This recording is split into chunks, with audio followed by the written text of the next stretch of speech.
Good evening, everyone. I would like to call to order the August 18th, 2026 meeting of the Bucks County Intermediate Unit Board of Directors. Could we please stand for the Pledge of Allegiance?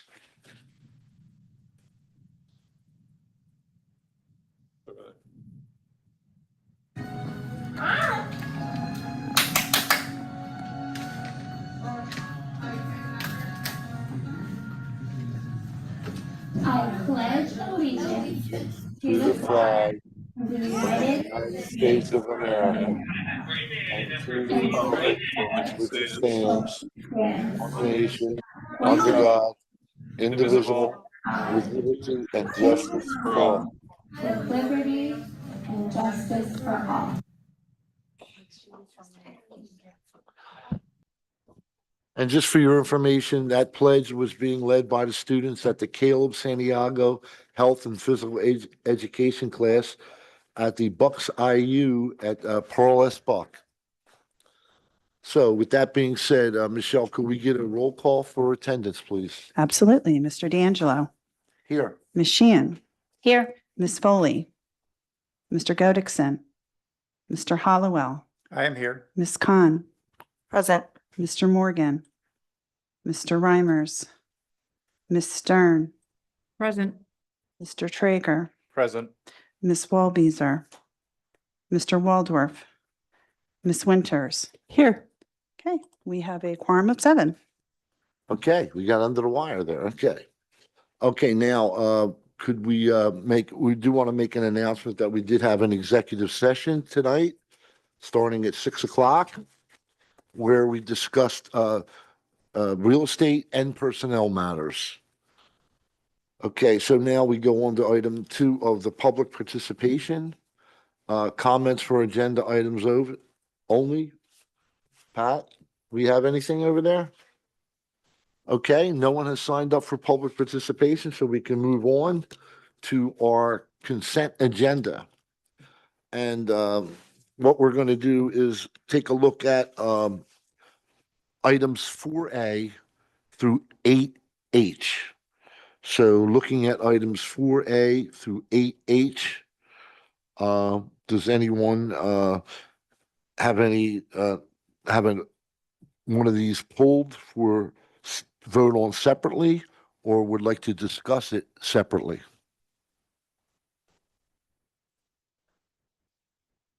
I'll take that as a no.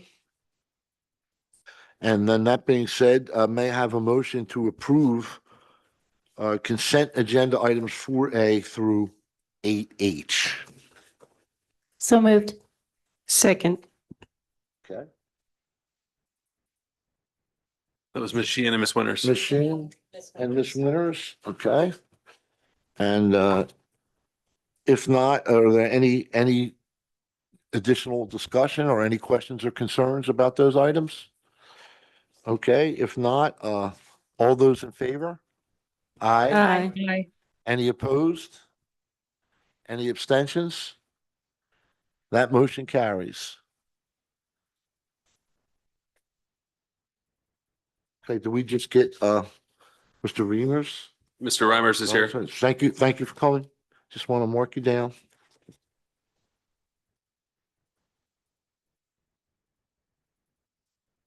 All right, moving on to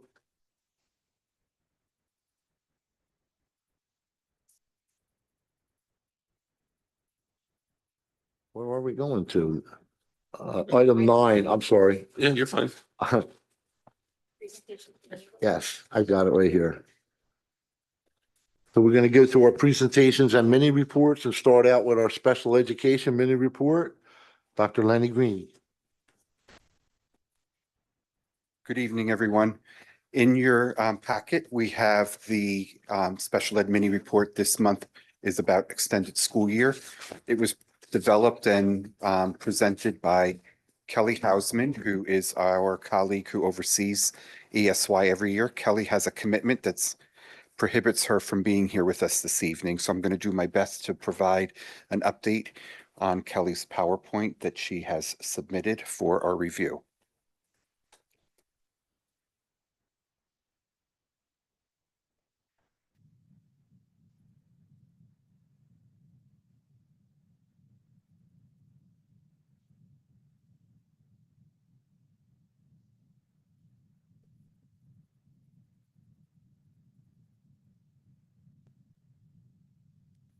And so we're going to start with understanding about extended school year, or as we refer to it as ESY.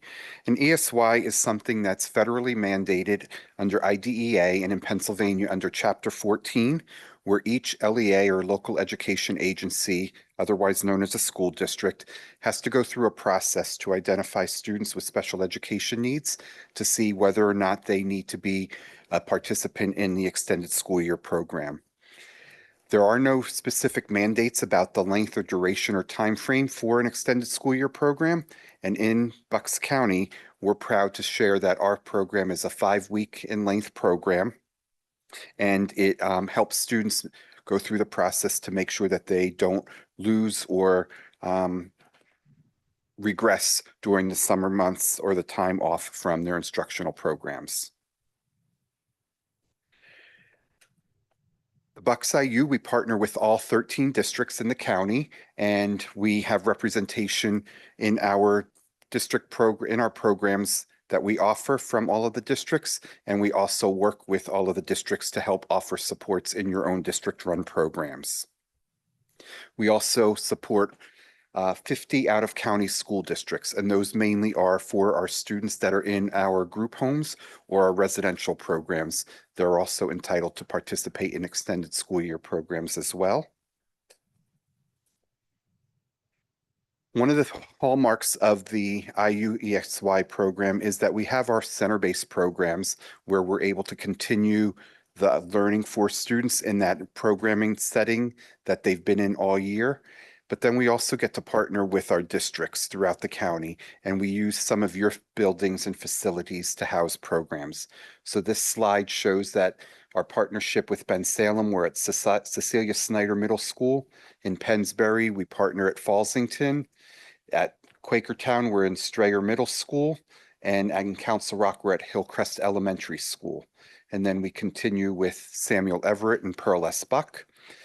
We do have group and home-based settings. We have the charter schools that we work with, and also continue our work with Foundations Behavioral Health. So throughout these 5 weeks, it's like creating a school district for the 5 weeks in and of itself.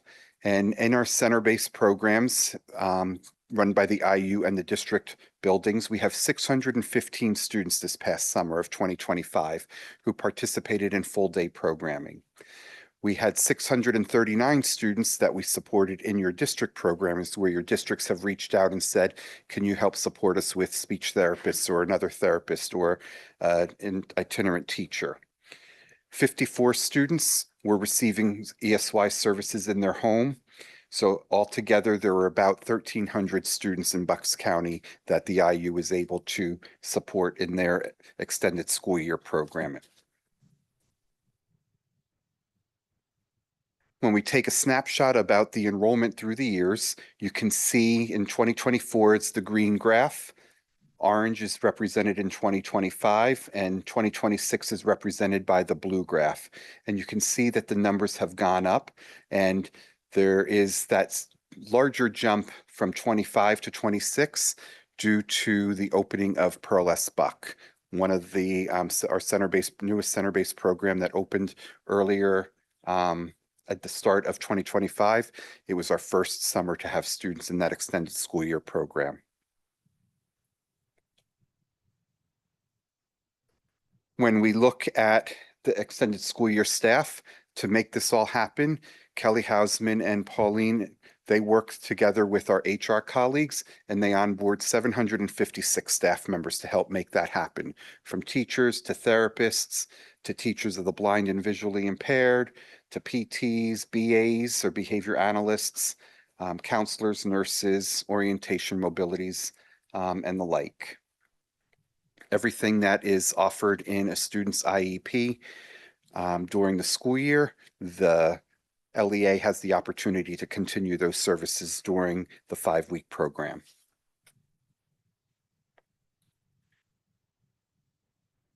This slide captures some of the real-time activities that are going on, the smiles that in the students' faces. You see the adults interacting with students. You see students using AAC devices. The middle picture on the bottom captures, I believe, some of the work that was done with the carnival, where they go and make sure that learning is fun.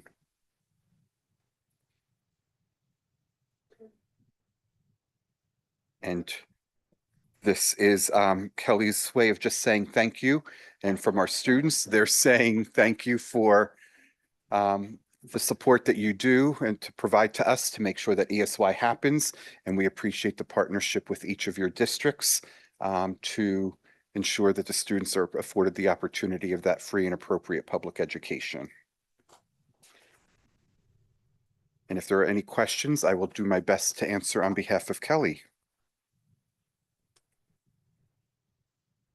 All right, thank you again. And we're getting ready when she gets back from vacation to start planning for ESY of 2027. And we already have those dates identified and sent out to districts. So let the planning begin. Thank you, Dr. Greeny. And I will say, I think one of your numbers was 750, like that's like pulling together an entire school district staff. And is. it says something about her. It also says something about those people who come and kind of give up their summer to be with kids all across the county. So I hope she enjoys her vacation because she's coming right back into Yeah. the start of school. So And we're lucky to have Kelly. She's a great ambassador and advocate for ESY and the IU in general. absolutely. Thank you, Thank Dr. you. Greeny. Okay, programs and services, mini report, STEAM update, Rachel. Good evening, everyone. In your folders, there are actually two handouts for item 9B. There's the mini report and then in addition, an impact report. And I'm going to invite up my colleague, Dr. Lindsay Rutherford, our Director of STEAM Education, to walk you through some highlights from those documents.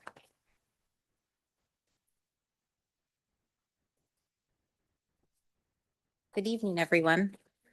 I'll just pull out a couple of highlights from our mini report. Another fabulous year for our team and our programs. Linz, can you raise the mic?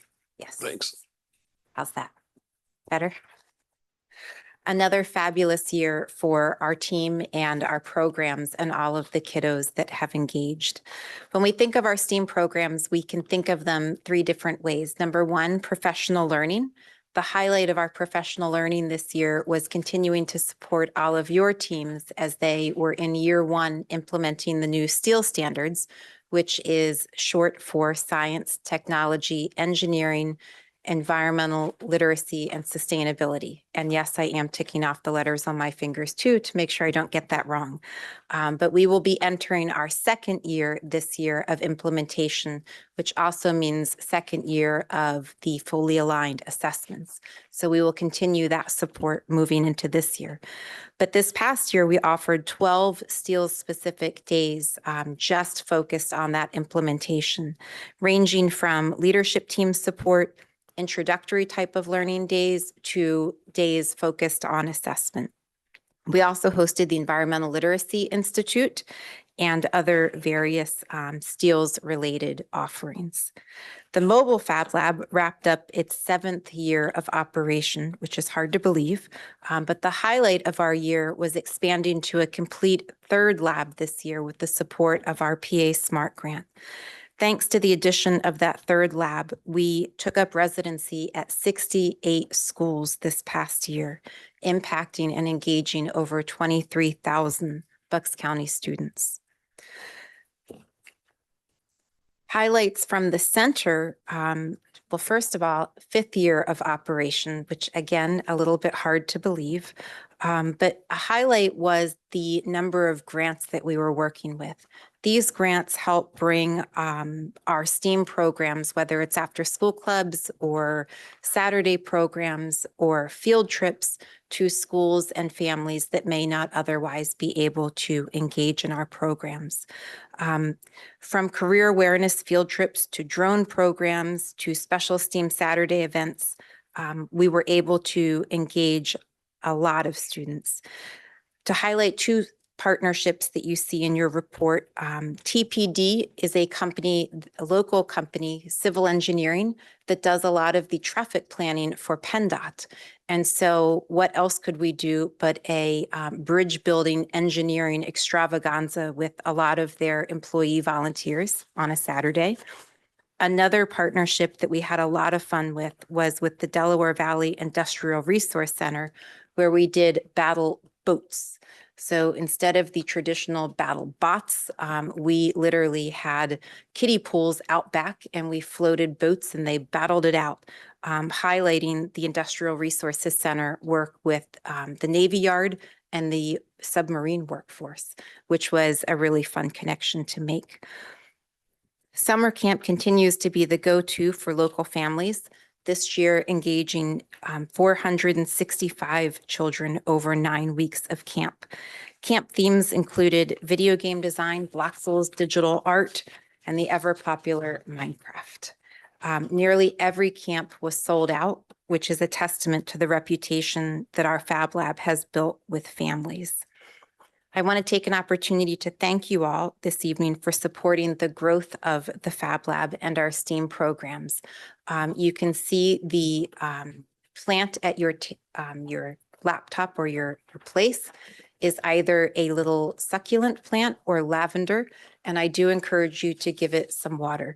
I decided that was not wise of me to do before I carried them in because it started to get a little messy. So a thank you from our team.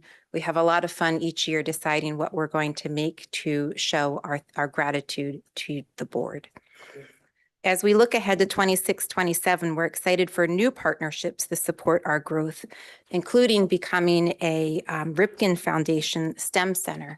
You see an invitation in your folder to an exciting ribbon cutting celebration that we'll be holding with our new friends at the Ripken Foundation, our friends that have been very good to us over the years from PICO and the Exelon Foundation. So we're excited to be a recipient or a designee of one of their STEM centers. I look forward to sharing more throughout the year as our programs continue to grow and evolve. And thank you again. Lindsay, can you give a snapshot of what the Cal Ripken Senior Foundation is providing to the IU? Yes. So essentially, it is a palette full of really cool stuff. So robots. Is that a technical term? Yes, yes, Okay. it is. Very technical this evening. There's robots in the bundle. There is some furniture. There is tablets. And also, in addition to all of the cool stuff, we will be provided with training from the Ripken Foundation and kind of welcomed into their group of these STEM centers that are, I believe, across the country. But the Exelon Foundation has specifically designated a certain number for their footprint, including PICO's service area. And will Cal Ripken be there? I'm working on it. Okay. No guarantees. Sadly, I have a football player of a son and not a baseball player. Thank you. Thank you. Is this something that we can attend? Oh, yeah, please, that invitation's for you. Yes, thank you.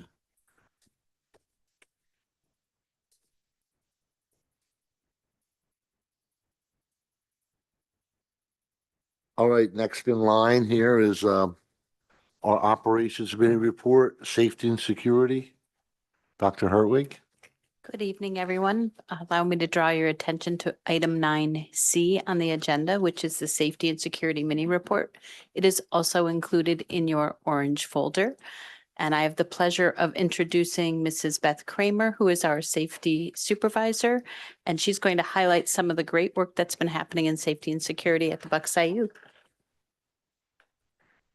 Thank you, Dr. Hertwig. Good evening, everyone. Thank you for having me here today and giving me the opportunity to give you just a brief update and some highlights of what's been happening in safety services over the course of the past year. So overall, I would say our theme is strengthening that culture of safety throughout the IU.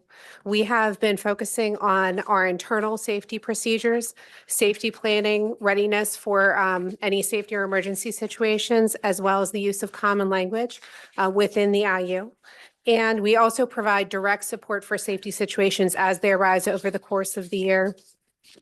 You're going to see a number of different things that we're doing and, you know, in order to accomplish that goal of strengthening the internal safety procedures. Some cool items are some increased communication with our leaders and opportunity for our safety activities to increase across the IU. We actually did a safety challenge this past year and have 97 documented additional safety activities that hadn't happened the previous year. So we're working on also making sure that we're tracking that data as we're expanding our safety offerings in our safety challenge. You'll notice on page 2, there's a very happy dog if you're looking at thing. I'm not sure who was happier, the dogs or the kids in that case. That's Lower Bucks Early Learning Center. And Dr. Bob and many of the leaders have really leaned into this. I would say all the leaders have leaned into this, but just finding those different ways to enhance the safety offerings. That dog was just happy. That face is exactly what you would think if you could see it on the big screen there. And the kids had a great time too. Our leaders in the building are actually establishing these relationships with their community partners, their law enforcement and other first responders. They're doing a fantastic job. So this past year, we had a safety challenge. Lower Bucks won the first semester and Lower Bucks and Everett won the second semester safety challenge with the most items. And we had lots of really cool offerings come in from various schools. We also had an opportunity to have our safety leaders out to Penn SSI and do safety. It was basically a walkthrough of different safety situations, like a tabletop drill. They have a simulator there. So we're working on our safety with our staff, our students, our families, and then amongst the leadership team. We've also, in terms of IU safety, we've increased our use of our mass notification systems. And that has been something that's been an ongoing opportunity throughout the district to make sure that common language is being used in that way. And another key feature of the IU, and you're going to be seeing this in the coming year, is the formation of the emergency response teams throughout the IU to deal with serious medical emergencies. In your own districts, I'm sure you're hearing a lot about Greg Moyer's law. The IU is focusing on that as well, and we are focusing on developing emergency response teams at each location. Moving along and outside of the IU, we reestablished our Bucks County School Safety and Security meetings to focus on that collaboration throughout the IU and kind of grow with those strengths of the diverse contributors. Excuse me. We were able to do a tabletop drill hosted by the IU and Ben Salem with CRG and do a shooter scenario that worked out with a bunch of the security leaders throughout the county. Bring the I Love You Guys training. And also we are focusing on reunification training in the upcoming school year. So we will be focusing on a reunification response team and making sure that we have someone who's able to provide, our group that's able to provide a response in the event that we do have a reunification event, an offsite reunification event throughout the county. Excuse my scratchy voice here. So that is going to be a collaborative effort amongst many emergency response leaders and school district leaders throughout Bucks County. So a lot of exciting things going on that are going to support that culture of safety throughout the IU and externally throughout the county. And we thank you for your support. Any questions? So sorry, excuse me. Anybody have questions? Well, go ahead. No, I'm just gonna thank her. I just wanted to thank you too. And you know, you've only been here about a year now, or no? May of last year. I just want to thank you for continuing and your first paragraph says it all, a culture of safety. Every great organization has to have the culture. You've come in and you've kind of built on and continued. And, you know, in a year that you've been here, we've opened up new locations, and every time we open up a new place, that culture doesn't just appear. It has to be cultivated and it has to be brought along. And I just want to say, I've been to some of the, I've been to Pearl Buck, and I've seen that the safety focus and orientation is consistently with what we've done in all our other locations. And I just want to thank you for a job well done. Thank you. I really think the leadership that we have within the IU and throughout our buildings really makes all the difference. They leaned into this. It's something that is a focus, just obviously not just in my office or this team, but throughout the leadership and the staff and students of the IU. We want our parent families to know that their kids are safe with us and that is our number one focus. Thank you. Thank you. Okay. Hoffman, is your executive director's report? I'll be brief. The orange folder and the online board packet has all the information that you've already referenced related to the mini reports. Of course, you've seen Lindsay's invitation for the celebration receiving the Fab Lab grant from the Cal Ripken Senior Foundation. Also in your orange packet and available online on the IU's website and on board docs are recent press releases. You see a press release that you've also received electronically related to the success of our ESY program, which is a nice complement to Dr. Graney's report and Ms. Hausman's report. And then, of course, something that we shared with you not that long ago was the exciting news that the IU is in receipt of 2 additional career pathway programs related to a teacher apprenticeship for teachers of the deaf and hard of hearing, as well as an educational interpreter internship stipend. So those 2 opportunities provide the IU with additional pathways and funding through your support to create additional opportunities for staff members to enter into high demand careers without a lot of folks coming out of college or out of training with those certifications. And so similar to what we've had to do, this is just another example of growing our own or building our own and investing in our own staff and giving folks a pathway to do new and different things at the intermediate unit with financial support through your generosity. And so, of course, a lot of that ties into much of the conversations we've had this year related to supporting students who are in the deaf or hard of hearing category. And so just wanted to share that with you. Of course, you've received that. That's great news and a testament to the investment that the IU makes in its staff. Of course, in there as well is the Everyday Impact, the rebranded Awesome News, which is a really nice recapturing of a lot of what you see every day on social media, packaged in a nice, easy to read compendium, if you will, of the last 30 days. It's really just a sampling of the last 30 days. And then the only thing I'll add, in addition to what you have in your packets, which Michelle will share with you electronically tomorrow, as well as it being available to you online, is that on Monday, we have our opening day convocation. Thank you to our gracious hosts at William Tennant High School in the Centennial School District, which is a large auditorium able to support the size needs of the intermediate unit. On Monday, we'll actually have, we're so large that we actually can't have all of our staff together at once in an auditorium anymore.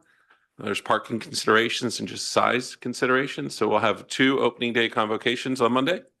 1 in the morning, 1 in the afternoon, the same program, just different programs attending. And while they're not at William Tennant with us and the group, they'll be doing other things, with their programs or in their classrooms at the direction of their supervisory team. So if intermediate unit board members would like to attend 1 or both of those convocations, I know Mr. D'Angelo will be there for both. If anybody else would like to go to 1 or either or both, you are obviously welcome to participate. It's an action-packed morning and or afternoon. The session's the same. We have a keynote speaker, a motivational speaker. We've got recognition for years of service, comments from leadership, and really the benefit, and this is through the work of a committee that puts this together. Staff just like to see each other. When you work for the intermediate unit, it's a countywide organization. We're decentralized to some degree, right? We're 624 square miles. And so if someone's in preschool early intervention, someone else is in adult services, they might not see each other that often, like a school district staff, right? Especially if somebody's in Quakertown and someone's in Bristol Borough. So what I like about opening day convocation when we have it and the feedback that we get is that folks like to be together and they like to see their IU colleagues. They like to see the size, the capacity of the organization. In a traditional school district, sometimes it's easier than at the IU. And so this gives us an opportunity to have everybody in the same spot. Unfortunately, we all can't fit in the same spot at the same time. So at least we'll have 2 spots, right? Where people have an opportunity to see each other. So that's on Monday. You have that in your inbox. Of course, I'll send it again. I look forward to seeing you there. Mr. D'Angelo, that concludes my report. Okay, thank you. And I look forward to seeing everybody there too. Moving on to our legislative report, Rebecca. Well, no. Sorry. Good evening, everyone. The legislative report is in your orange folders. It's also found in board docs under item 10A. Just a little bit to share with you this evening. You have the updated General Assembly session days on page 1.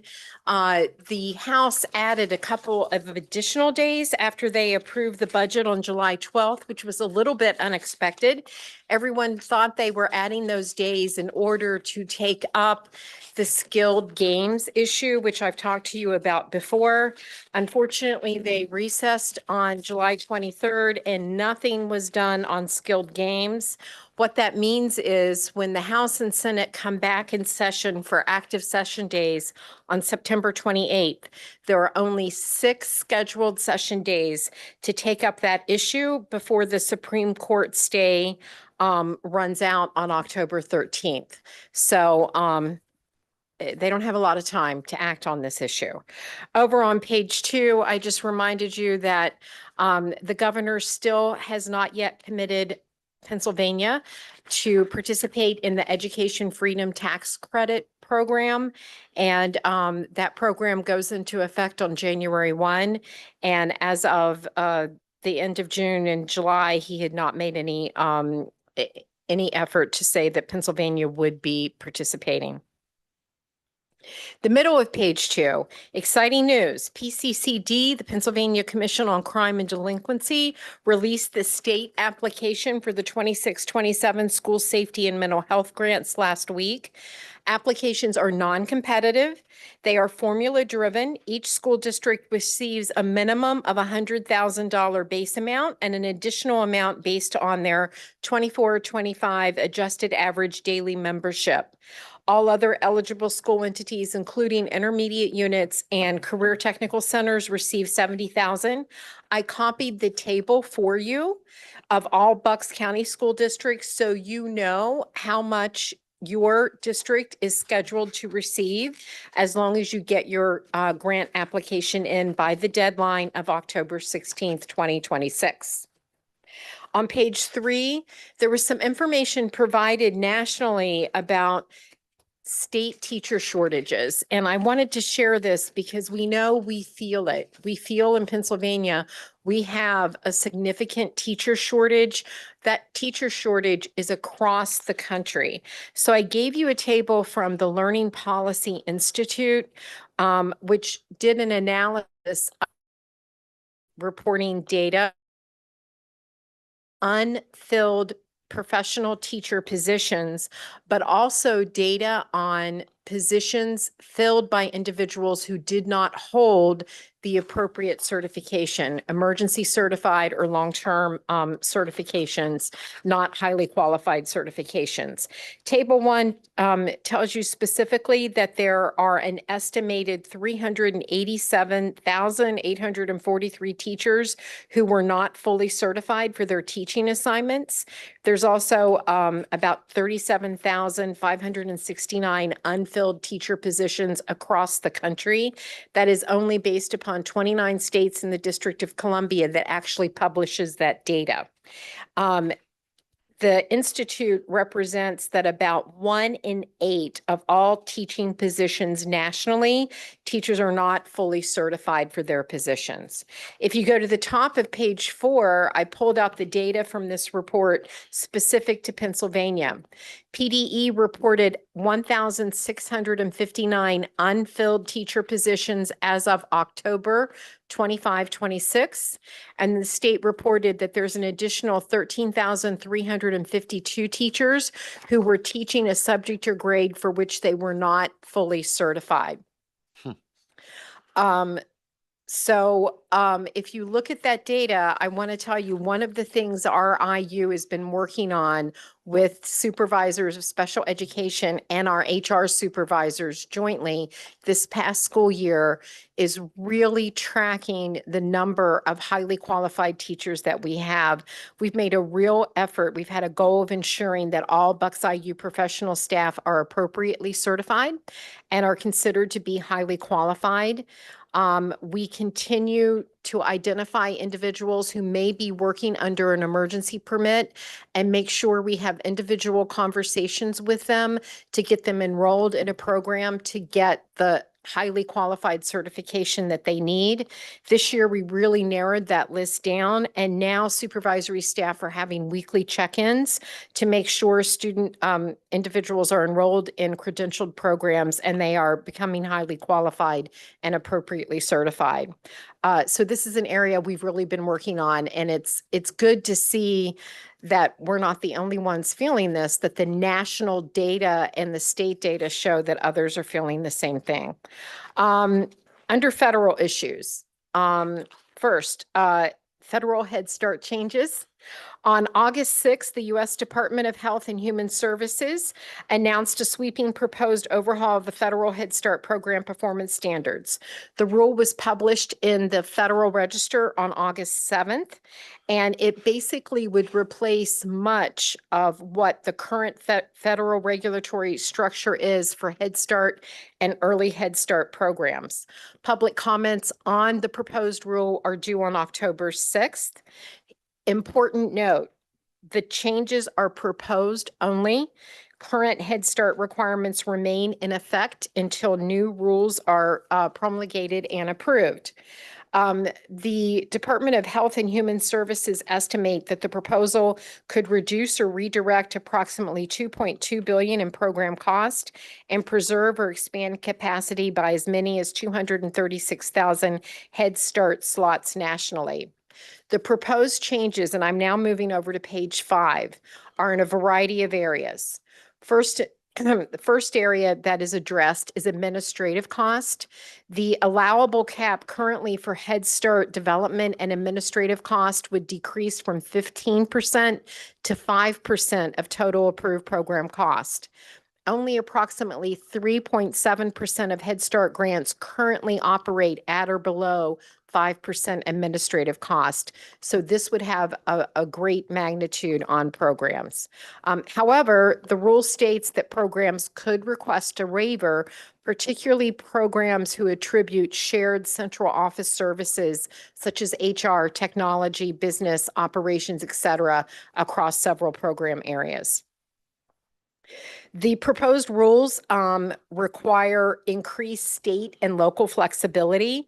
So requirements regarding class size, child-staff ratios, certain staff qualifications, background checks, and transportation practices would be reduced or eliminated on the federal level, and instead state requirements would apply on these licensing credentials. So programs would not necessarily be required to increase class sizes or reduce staffing. Rather, they would have greater discretion to apply local levels to these requirements, and particularly states, whatever states would require.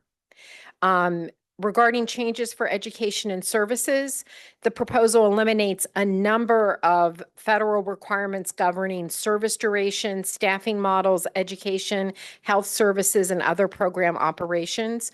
For example, one federal requirement is that Head Start preschool enrollment receive 1,020 annual hours. That requirement would be removed under the proposed rules. States then may adopt their own requirements. It is expected that Pennsylvania would adopt the traditional 900, 990, 180-day requirements. So programs would be more uniform with elementary schools. The proposal would also require Head Start education to be conducted in English, with an exception for certain American Indian, Alaskan Native programs. Now, one place where the federal rule enhances requirements is under health, nutrition, and physical activity. Federal requirements place greater emphasis on nutrition and physical exercise, including having nutrient-dense foods that are consistent with federal dietary guidelines, and then that it imposes minimum physical activity expectations, all of which the IU currently meets, so that would not be burdensome for us. And then finally, eligibility under the Head Start Act would remain. However, the attestation clause where individuals self-attest that they are eligible for certain programs, that would be taken away and eligibility would have to be proven. So that would be a new requirement under the proposed rule. Again, nothing changes immediately. The proposed comments have to be in by October 6th, and then it goes through the federal rulemaking procedure, which takes about another year, and then final rules are released. And I know our state Head Start Association has really taken a lead on advocacy and in responding to providing public comments on this. I'm now going to move to page 6. Good news. As September 30th approaches, Congress has made significant progress towards avoiding a federal government shutdown. The House passed a continuing resolution on July 21st, which would basically just generally continue federal funding at fiscal year 2026 levels through December 4th. The Senate then passed a separate bipartisan continuing resolution, which would extend funding through December 11th. The Senate version also contains a number of funding adjustments requested by the administration and several program extensions that are not included in the House bill. The House and Senate went home for August recess. And so now when they come back, they're going to have to reconcile the differences between these two CRs, the House passed version and the Senate passed version. So we'll have to see what happens. We'll have to see which deadline they pick, whether it's going to fund through December 4th versus December 11th. And eventually an identical measure approved by both the House and Senate has to get to the president before funding expires at midnight on September 30th. So stay tuned. And then I also included a draft copy. This is very much a draft, what's included in your packet, but it's an advocacy letter to be signed by Bucks County school superintendents and Career Technical Center executive directors advocating for the federal E-rate program for Bucks County schools. We talked a little bit about that last month. The letter went out today and we're getting approvals back from our school districts, and our goal is to send this letter by the end of the week. A copy of the final letter will be provided to you when it's been sent. And that's it for me. Are there any questions? About the Head Start, I know Sure. that an email went out, you had informed the board about it, and is there anything that you wanted to add, or like right now, they're just proposals, but is there anything that could maybe adversely affect us or positively affect us? I think the summary that you provided shares that we're not quite sure where it falls, right? In some cases, reduced requirements might give us more flexibility. In other cases, the enhanced requirements we may already be meeting. I'm nervous about the ones that limit the ability to provide administrative costs, et cetera, if those exceed what the IU requires. That makes me nervous. So regardless of what these rules are, if a board member is curious, like what the IU administration's position is related to Head Start, it's that anytime you're talking to a federal legislator, my advice would be we could always benefit from additional dollars to support the program, of course, but to support the amount of money we're able to pay the staff that work so diligently in that program. It's capped based on the amount of money that we're given by the federal government.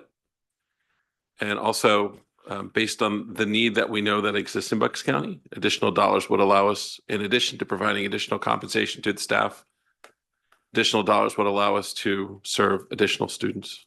So those are the two big talking points related to Head Start.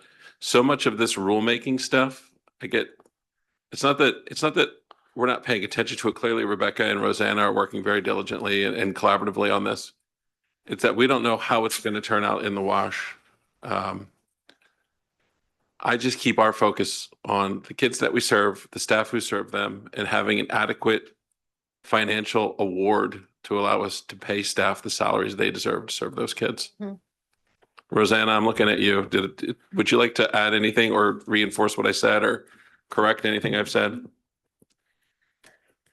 The only thing I would want to add right now, the proposed rule changing is pretty lengthy and I haven't gone through all of it yet. But regardless of what the changes are, if they come through, and as long as this administration is here at the IU, we're going to have a high quality Head Start program. And we're not going to lessen our standards. We're still gonna make sure that the kids are getting everything they need, that the families are getting everything they need. But like Dr. Hoffman said, we always, we want to get the staff compensated for the work they're doing, and being flat funded makes that very difficult. So if you have any connections with legislators and you have their ear, that would be helpful.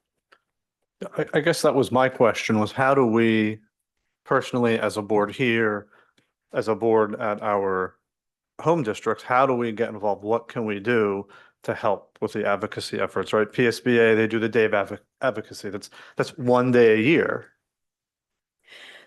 So right now, the Pennsylvania Head Start Association and the National Head Start Association, which are both advocacy groups, are putting together talking points and letters that we can send to the legislators. And I'm sure Dr. Hoffman can, once we have them, we can send them to you and they can be sent to the legislators. And then if you, stop by your legislator's office, wherever, just Yeah, right. have a conversation with How do them. we get meetings scheduled, Zoom, in person? We can make that a goal for I've the done school that year. in my professional life with Sure. advocacy, and it's very easy to just sort of get their attention on a Zoom meeting. And I think it's Yeah, of course. something I would be interested in helping with. Yeah. I'm sorry, I don't want to interject. I think what's important from an advocacy effort right now is this is just a proposed rulemaking. We have no idea what the final rule is going to be. Obviously, it's a federal program. So we're talking about the individuals that are going to have influence over it will be our federal legislators, Representative Fitzpatrick, Senators Fetterman, and Senators McCormick. Once the final rule comes out, once all the comments come in and the final rule comes out and we know exactly what it's going to be, what I expect is at the state level across the country, because so much of the proposed rulemaking gives the power back to the states, that I expect then we will want to be advocating with our state legislators if there are any areas that we believe should be changed. But it's really hard to predict that now. And some of these things may be, to Dr. Hoffman's point, may be beneficial. It's just very hard to see. And I agree with you. When I was going through the list, and I didn't do a deep analysis the way you're doing, I did the administrative cost struck me, but then I also saw, oh, there's all these exceptions and waivers, so maybe it wouldn't. So anyway, but I think the big picture message, anytime we have an opportunity to talk with a federal legislator, is we could use more money. It would enable us to better compensate our staff and to then serve more students as well. There's public comment on the new proposed rules due October 6th. Are there guiding statements that we could use to make said public comment? Yes, we can share the ones that have come from the state association. Mhm. We can also, if there's interest in meeting with our federal legislators about this locally here in Bucks County, obviously the offices, obviously our congressman has offices here and our federal senators have offices nearby. We can organize that. Rebecca, you can organize that. I'm happy to. Yeah, I mean, Yeah. when we were having conversations with the federal government last year related to the award itself for the Head Start grant, our federal legislators, in particular, our Congressman Fitzpatrick, were essential in making sure that crossed the line. And so while the intermediate unit got the grant and the intermediate unit team wrote the grant that was ultimately awarded, waiting for that check to clear, so to speak, or that authorization to make it across the finish line. Full credit to our federal legislators and in particular our Congressman Fitzpatrick for making that happen in a relatively quick way. And so they're aware of our Head Start program. They're aware of the Bucks County quality of the program. They all three of them, to my knowledge, support it, have told us they support it. And I think that it might be an interesting conversation to have any board member that's interested in going with Rebecca and Rosanna to a local office to talk about it. I think it would be appreciated. Because you're right, at this point, it's with the feds. This isn't something that I mean, you can always talk to our state representatives about this and our state senators, but at this point, it's not really in their court. We talk to them about pre-K counts, early intervention, school-age special education, homeless, et cetera. Head Start is, at this point, exclusively federal. But wouldn't it make sense then to start talking to the state level folks about this in anticipation of what might happen? Sure. Because if we wait until it does happen, which I think you said it's October and then a year from October before the rules become codified, Yes. you know, so now we're looking at a year and a half out. But if we start talking to our state level folks now, at least getting that in their ear, I think that's a good start for what could end up happening. Absolutely. Yeah, absolutely. And especially if funding requirements get passed from the feds to the state. Right. That'll be very interesting. Yeah. Beyond just regulatory requirements, it'll be interesting. So we can set that up. Yes, we can. We being you. And any and all other duties as assigned, right, Dr. Hoffman? But that's you. You love it. Listen, You love it. You know that advocacy is near and dear to me, and legislative advocacy, I Yeah. do love it. So Yeah, I'm so happy two to of do you it. got it. Yeah. Thank you. yeah. It's all good. Thank you. Okay, moving on to item 11, as we stated earlier, we did have an executive session where the board met at 6 o'clock this evening to discuss real estate and personnel matters.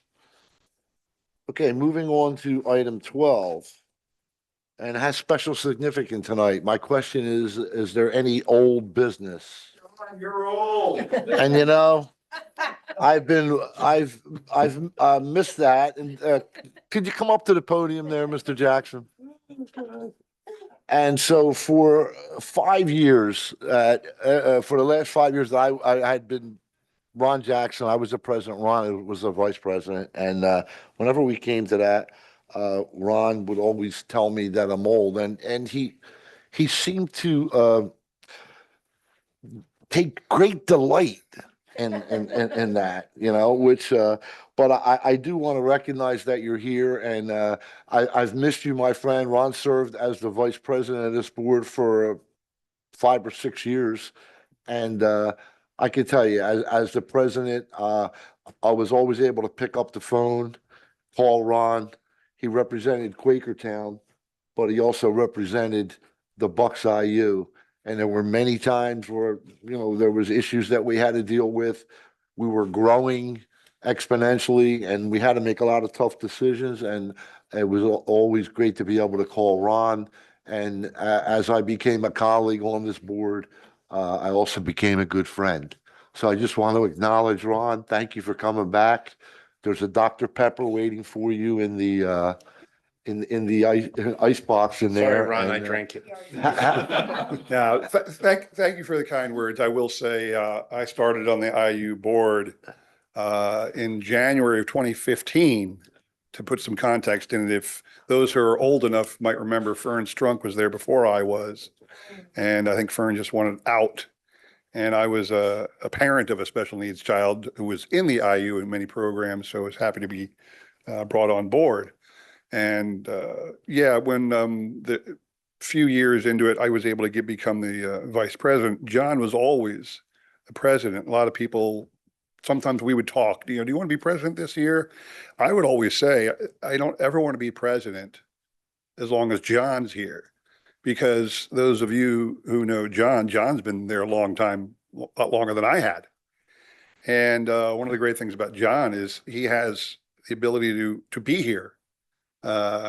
Being old, you're also retired. having nothing to do. Yeah, exactly. You have so I used to work close by. Dr. Hoffman will recall this. I was right around the corner for work, so I could come to a lot of functions. Eventually, that my position changed, but John has always had the ability to come here and be a part of this organization. I think the staff would probably say they probably never had a better board president as long as John's here. And I knew when I was no longer on the board, things would be fine. I'm happy as all, can be that Ms. Sheehan has taken over for me because she's a fantastic representative on the board. And I'm sure you guys are doing great things together. I will say this, Dr. Hoffman, one thing, Yes, after sir. listening to what was going on today, it's imperative that you do one thing for me. Yes, sir. If we ever do have an event with Cal Ripken, I must be invited. Just saying. Consider it done. But otherwise, thanks. Yeah. No, you're not invited. Okay. So that's all I just want to say. Thank you for inviting me up. Just those kind words. I'm here visiting. Keep doing the great work you guys do. Okay. Thanks. And don't be a stranger. Okay. With that being said, do we have any, Pam, do we have any, public participation? We have nobody came in. Okay, that's good news. I just want to announce before we adjourn that our next meeting will be on Tuesday, September 15th, 2026 at the Bucks IU Administrative Center right here. And just to remind everyone that next Monday at William Tennant High School, what are the times for the sessions? Yeah, so I'll put this in an email, of course, but if you intend to participate in the morning, get there early. Parking is at a premium. I would arrive no later than 8:15, but as early as 8. And then the same is true for the afternoon at noon. So 8 and noon, 8:15, 12:15. We won't start until 8:45, 12:45, but parking's an adventure when you put that many people in one spot at the same time. So thank you for the reminder. No, And it's this Monday, the 24th, right? Is that the 24th? Yeah, this Monday, the 24th. Okay, and I would hope to see anybody that can make it. There's 2 sessions, and it's really a great event because you have a bunch of people that are anxious to be back at work, who love working for the IU, and hopefully we can get them, which way we know they will do. They will welcome on all the new people that are going to be happy working for the IU, and it's a great way to start the year. There's lots of good things going on, and there's lots of good things to be done. So I hope to see you there. And with that, may I have a motion to adjourn? Mr. Angelo, can I just take a moment real quick? Sure, absolutely. I'm sorry. That's okay. I couldn't figure out where to fit it in. I just wanted to take a moment to publicly acknowledge the members of the Bucks IU team who have been helping the Morrisville School Board in our superintendent search. I cannot imagine having to run something like this on our own. And I would like to specifically give a special call out to Michelle, who is the most organized person I've ever met and orders amazing food. So thank you very much. We really appreciate it. We're not quite done yet, but. I'll Close. jump on board with that. Thank you, Ben sir. Salem is also using the IU for a superintendent search, and it's been a fantastic experience. Thank you. And Bristol Borough is also using the IU. And I will say, I think the common thing, the theme with all 3 districts is the most important thing is that you get the right person. You have to get a great leader, especially now. Many of our school districts are experiencing change, declining enrollment, so many different issues around it. And it's important that you get that right. And again, as has been said by both board members, you sit in a room with the IU and they're not going to let you get it wrong. So I also concur. If anybody wants to be a superintendent, see me after the meeting. And with that, could I get the motion to adjourn? Mr. Hollowell? Second. Okay, Did we get the second? I second. meeting adjourned.